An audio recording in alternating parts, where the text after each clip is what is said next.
श्रीशैलेशदयापात्रं देवक्यादिगुणानवं यतीन्द्रप्रणवं वन्दे रम्यया मातरं मुनिं लक्ष्मीनाथसमारम्भां नादयाम्नमध्यमाम् अस्मदाचार्यपर्यन्तां वन्दे गुरुपरम्परां यो नित्यमच्युतपदाम्बुजयुग्मरुक्मय व्योमोगतस्तराणि त्रिनायमेने अस्मद्गुरोर्भगवतोऽस्य दैकसिन्तो रामानुजस्य शरणं शरणं प्रपद्ये मातापितायुवदनेस्तनया विभूतिं सर्वं यदेव नियमेन मदन्वयाणाम् आद्यस्य न कुलपतेर्वगुलाभिरामं श्रीमत्पदङ्घ्रिलं प्रणमामि मूर्ताभूतं सरस्य मगधाव्यभट्टनाद श्री भक्तिसार कुलशेखर योगिवाहान् भक्तांग्रेणुं परकाल यदेन्द्रमिश्रान् श्रीमत्पराङ्गसमणिं पुनदोष्मि नित्यं गुरुमुखमणदीप्य पराग वेदानशेषान् नरपतिपरिक्लुप्तं शुल्कमातानुकामः स्वसनमवरवन्द्यं रङ्गनाथस्य साक्षात् जूलतिलकं तं विष्णुचित्तं नमामि मिन्नार तडमदिल சூழ் வில்லிபுத்தூர் என்றொருக்கால் சொன்னார் கலர்கமலம் சூடினோம் முன்னாள் கிழீரத்தான் என்றுரைத்தோம் கீழ்மை நீர் சேரும் வழியறுத்தோன் நெஞ்சமே வந்து பாண்டியன் கொண்டாட பட்டர்பிரான் வந்தான் என்று இந்திய சங்கம் எடுத்தூத வேண்டிய வேதங்களோடு விரைந்து கிளியிருத்தான்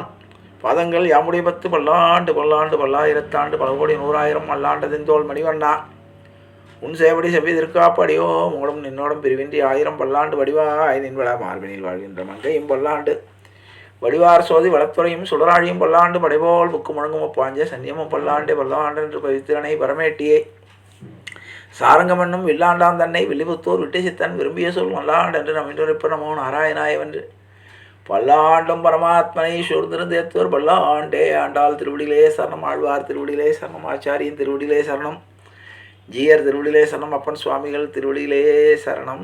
எல்லோருக்கும் அடியனுடைய பணிவான நமஸ்காரங்கள்.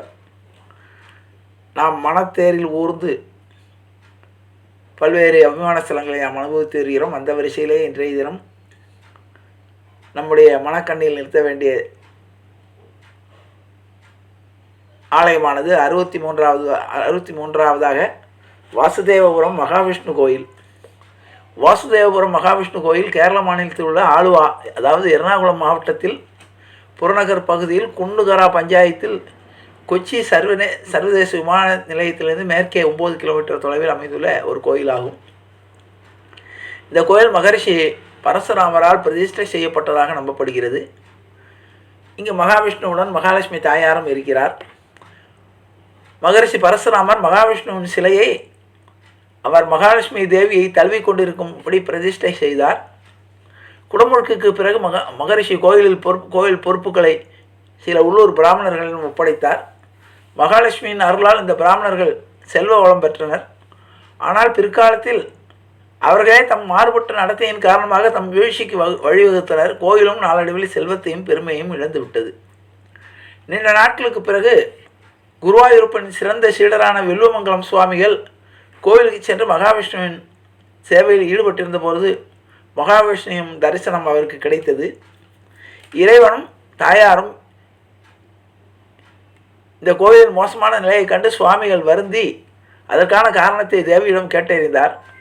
கோவிலின் அதிகாரிகளும் மக்களும் கோயில் சடங்குகளில் கவனம் செலுத்தவில்லை என்றும் ஆதலால் தேவி இறைவனுக்கு சேவை செய்வதில் கவனமாக இருந்ததாகவும் கூறினாள். அதன் காரணமாக தேவியால் மக்களின் பிரார்த்தனைகளை கேட்க நேரமின்றி போனதாக நம்பப்படுகிறது. அப்போது வில்லுமங்கலம் சுவாமிகள் தேவியிடம் பக்தர்களின் பிரார்த்தனைகள் தீர்க்கப்படாவிட்டால் அவர்கள் கோயிலுக்கு செல்வதை நிறுத்திவிட்டு நாத்திகர்களாக மாறுவார்கள். எனவே அவர்களை பிரார்த்தனைகளை கேட்டறிந்து சிறிது நேரம் ஒதுக்குமாறு வேண்டினார். வேண்டுகோளை கேட்ட தேவி வருடத்திற்கு ஒரு முறை பக்தர்களுக்கு தரிசனம் தருவதாக உறுதியளித்தார். அதனால் திருப்தி அடைந்த சுவாமிகள் மீண்டும் மகாலட்சுமியிடம் செல்வத்திற்கு கூடுதலாக புகழ், ஆரோக்கியம், அறிவு, வேலையில் வெற்றி, மற்ற நல்ல நீடித்த திருமண வாழ்க்கை போன்ற பல்வேறு வேண்டுதலை தீர்த்து வைக்கும்படி கேட்டுக்கொண்டார்.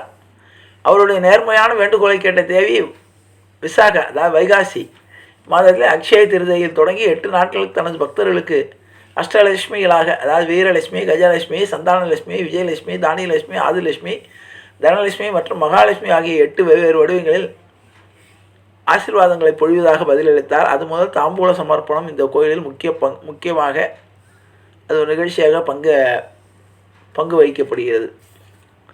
இங்கு காணிக்கைகள் அரிசி மற்றும் மஞ்சள் அழித்தல், திருவமுதம், 3 உருளி, தெய்வேத்தியம், முழுக்காப்பு போன்றவை இக்கோயிலில் காணிக்கைகளாக செலுத்தப்படுகின்றன.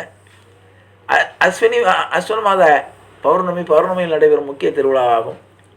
பல வகையான அர்ச்சனைகளால் லட்சுமி சகஸ்ரநாமம், கனகஸ்தார சோஸ்திரம், மகாலட்சுமி அஷ்டகம் போன்றவை இங்கு செய்யப்படுகின்றன. இவை அதிர்ஷ்டத்தை தருவதாக மக்கள் கருதுகிறார்கள். அஸ்வினி, ரோகிணி, திருவோணம், அக்ஷய திருதை போன்றவை இங்கே முக்கிய நாட்களாக கருதப்படுகின்றன என்பதை கூறி, இது மகாலட்சுமியுடைய அருளால் உயர்வு பெற்ற தலம் என்பதை நாம் நினைவில் கொண்டு வாசுதேவபுரம் மகாவிஷ்ணு கோயிலை நினைத்து அவருடைய திருவருள் பெறுவோமாக என்று கூறி நிறைவு செய்கிறேன். ஜானகி காந்த ஸ்மரணே. ஜெய ஜெய ராமராம் சத்குரு மகாராஜ் கி ஜெய். அஞ்சனேய மூர்த்தி கி ஜெய். அறியாத பிள்ளைகளும் அன்பினால் உந்தன்னை சிறுபேரழித்தனம் சீறி அல்லாத இறைவாணி தாராய் பறையில் உரும்பாவாய் இறைக்கும் வேழையில் பிறவிக்கும் உந்தன்னோடு உற்றோமே யாவும் உனக்கே நாமாட் செய்வோம். மற்றையினும் காமங்கள் மாற்றையில் உரும்பாவாய். செங்கன் திருமுகத்து செல்வ திருமாலால் எங்கும் திருவருள் பெற்று இன்புறம்பாவாய். ஹரே ராம ராம ராம ஹரே ஹரே, ஹரே கிருஷ்ண கிருஷ்ண கிருஷ்ண ஹரே கோவிந்த ராம சங்கீர்த்தனம் கோவிந்தா ஹரி கோவிந்தா.